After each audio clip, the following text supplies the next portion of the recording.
Today we'll see the apparatus which are required to perform volumetric analysis. What are the various apparatus which are required to perform volumetric analysis? So this is the pipette which is used to measure the fine amount of solution. This pipette having nozzle at one end, bulb as the another end, so that when you suck the solution, it should not enter in our mouth.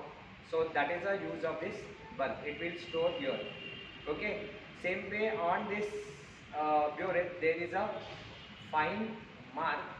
That mark tells you the how much amount of solution you have to take. So this is a 10 ml burette. So when you take solution till this mark, then only it will be the 10 ml. Now first, before use of this burette pipette for the experiment, you have to wash it first. So you have to fix this rubber bulb to this end, and then you have to press it like this, and then dip in the water. So water will come up when you release the pressure. Then you remove this bulb and wash like this or like this way. This is called a washing of pipette. Now second step is you have to take a solution. Suppose I want to take a oxalic acid solution, or you can say a sodium hydroxide solution. So first you have to rinse this whatever water vapors and water molecules will present in that you have to remove. Otherwise its concentration or state will change. So you have to rinse that apparatus. So suppose this is my acid, you can say any acid which I have to use for the experiment. So I take that small amount of acid just by pressing this ball, and then I hold like this way horizontally, so that whatever the water will remain in that will come out from the pipette. Okay. Then next step is I have to take this 10 ml of solution for the experiment.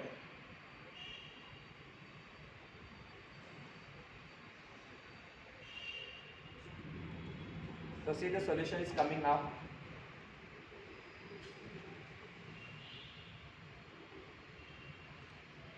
It is not filled till the mark. So you have to suck like this way.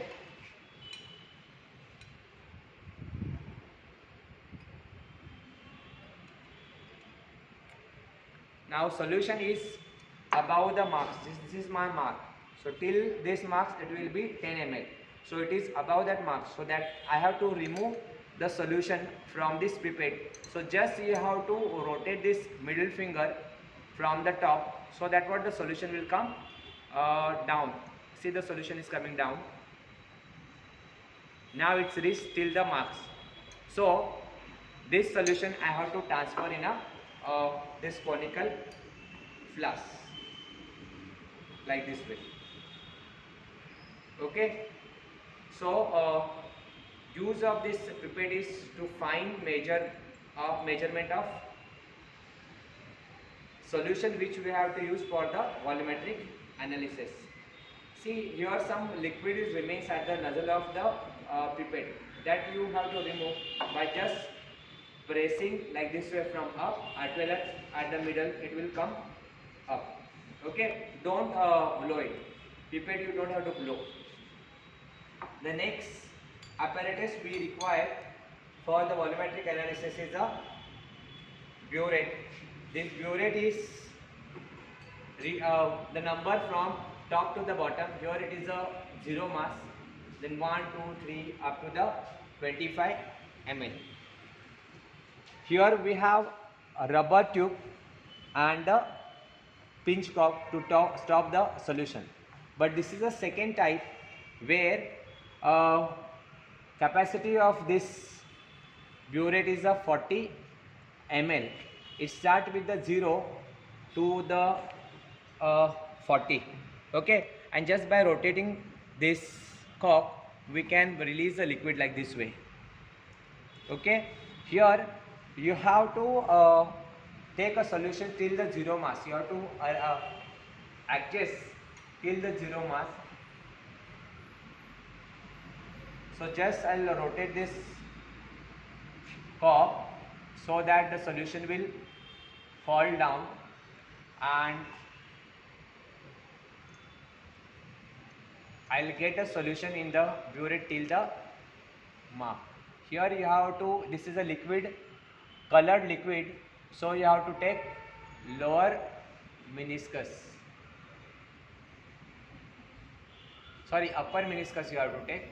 You have to take upper meniscus for colored, and for colorless you have to take lower meniscus. That meniscus to touch to the 0. Here, if you will see that I have now 10 ml solution, so I will fill more than that. See, there should be no air gap here at the nozzle or in between the burette. Now I will adjust till 0 mass.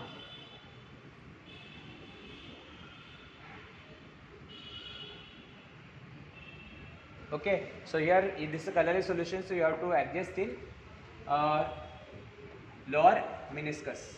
Okay, then next I have,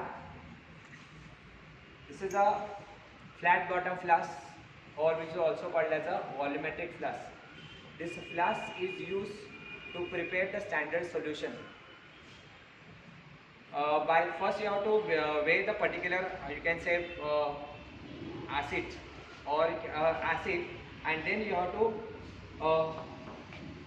prepare solution in the beaker, and that you have to transfer in the flat bottom flask till this marks. So this is a 100 ml. So when I'll make a dilution, it should be till this marks. Then only it will be 100 ml solution.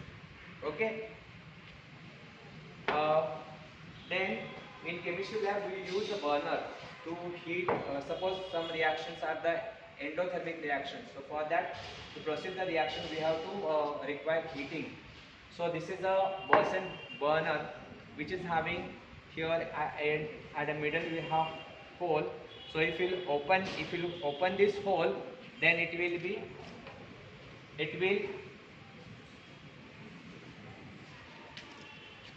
just on the burner. On the burner. So this, now we have to make a parallel to this tube.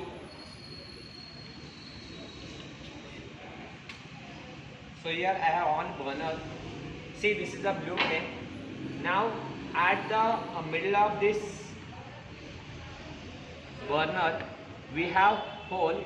From that, if we keep that open, then air will pass and the flame will get, that is a blue flame, which is called as a oxidizing flame.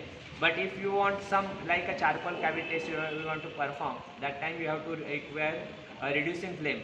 Means you have to stop the supply of oxygen from the base. So this flame is known as a reducing flame. Oxygen is not supplied. Okay. So this is also we have to require.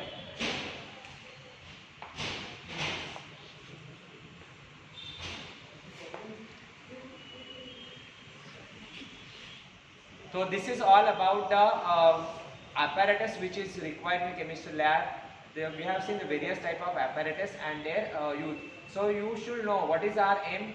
The student should know the name of the apparatus. When you go on a counter, you have to tell the that person which is standing there, I want beaker, or I want the burette, or I want pipette. So you should know the name of that particular apparatus which are used in chemistry lab, as well as their use how to use that.